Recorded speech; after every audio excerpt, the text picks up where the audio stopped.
arrintan waa arrin ceeb ah, arrin aan insaaniyad ogoleen, arrin aan islaamnimada ogoleen, arrin aan soomaalinimada ogoleen.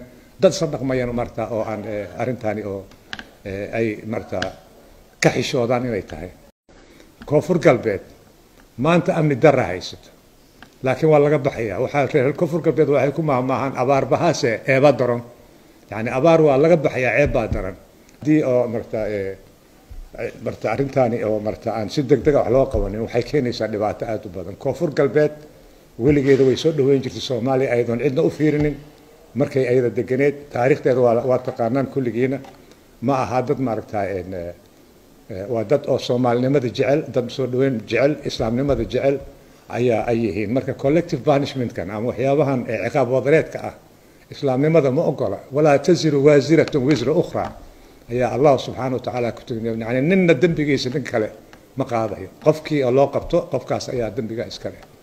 marka saa daraadeed mar kale waxaan codsanayaa dhammaan shacbiga Somaliland in arrintani ay tallaabo adag ka qaadaan, lana xisaabtamaan cid alle cidii ka dambeysay, dadkana meeshooda lagu celiyo ilaa iyo marta qofkii aan dambi lahayn meesha lagu celiyo, wixii dambina la qabto.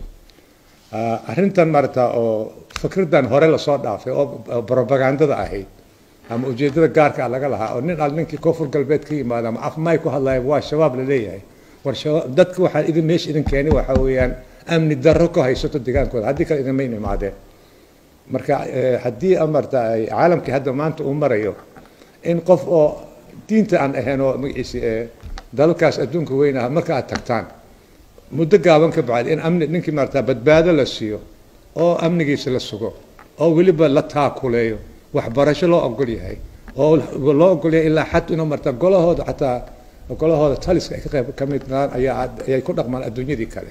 marka sideebay annaka nooga suurto gashaa annakoo Soomaali wada ah sheeganayno oo isku dhiig ah oo isku dhaqan ah oo isku dhaqar ah isku dhagor ah inaan sidaa isu garno? waa ceeb, waa sharaf daro, waa arrin xumaan u soo jiidayso dhaqan wanaag reer Somaliland. fadlan arrintan xukuumadda waxaan ka codsanaynaa iyo golayaashoodaba wakiilada in arrintaani ay si degdega uga hadlaan, si degdegan wax uga qabtaan, cid alle ciddii ka dambeysana loola xisaabtamo. arrimahan oo kale waxaa ka dayasho mudan oo aan jeclahay inaan halkan ammaan iyo hambalyo ugu jeediyo dowladda Puntland sida wanaagsan ay markii dambe ay u barteen oo haddana u hagaajiyeen la dhaqanka dadka koonfur galbeed oo xaggooda amni ahaan u tagay, ay ugu dhaqan yihiin, ugu ganacsadaan, ula nool yihiin, ilaa haddana maantana ay u ogolaadeen xataa xaqu taswiid inay yani xaq u leeyihiin inay codaynta ka qayb galaan ay ogolaadeen. waa arrin lagu ku dayasho mudan ayaga iyo martaa dowlad goboleedka galmudugba. waxaan mahad gaaraan ugu jeedinaynaa